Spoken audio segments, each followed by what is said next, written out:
Good morning, respected the business sector, academics, colleagues, and dear friends. My name is Htoo Chit. I am the Executive Director of the Foundation for Education and Development, FED, based in Thailand and Myanmar. We had been working on the protection of the migrant worker rights for over 2 decades. Currently, we are more focused on the COVID-19 response in Thailand and Myanmar. As you may be aware, over 2 million documented Myanmar migrants working in Thailand before COVID-19, and estimate 500,000 Myanmar migrants were working in Malaysia before COVID.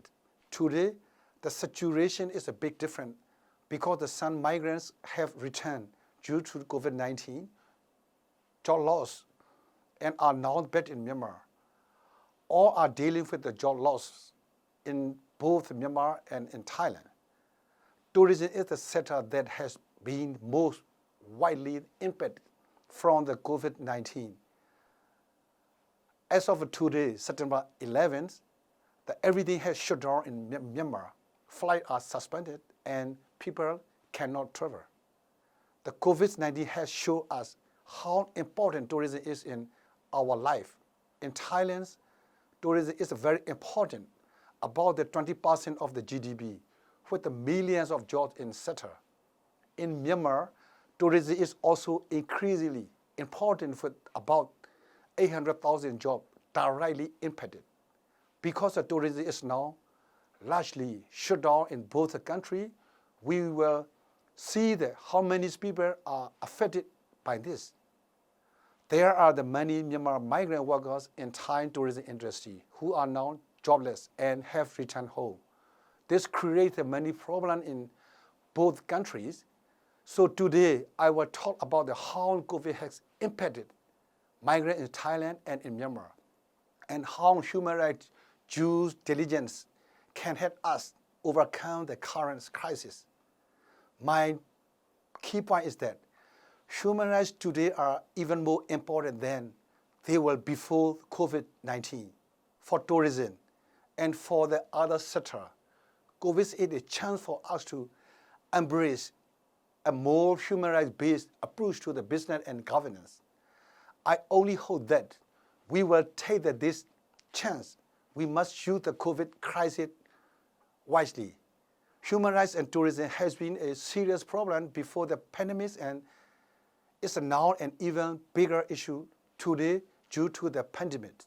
Seeing both government close the border gate, the migrant worker have many difficulties for their survival in terms of the fundamental need, such as the food, clothes, shelter, and some medical treatment. Some were trafficked, some committed suicide. Some migrants in the tourism sector did not apply for the Thailand social security system, and some have the difficulty to claim the compensation even if they are applied it.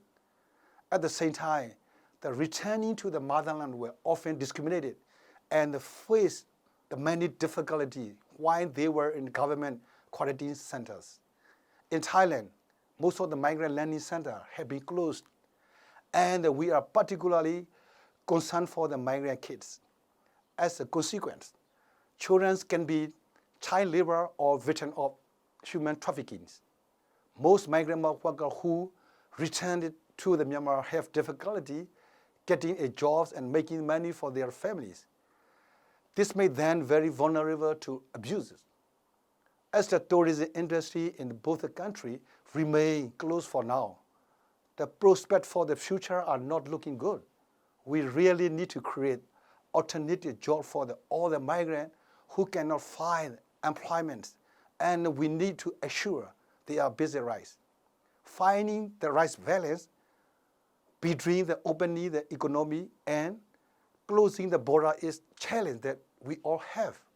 You in Europe have the same problem, but perhaps not as much as have in Myanmar and Thailand. So please, let's share our experience.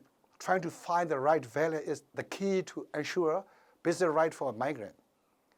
It won't be easy, but we can begin with stating truthfully what the current situation is, and then we will find solution.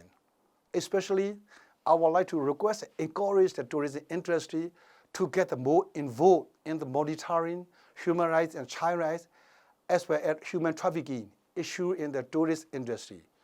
We must remember that we protecting the migrant workers who are working in tourism industry. We are protecting ourselves. Thank you.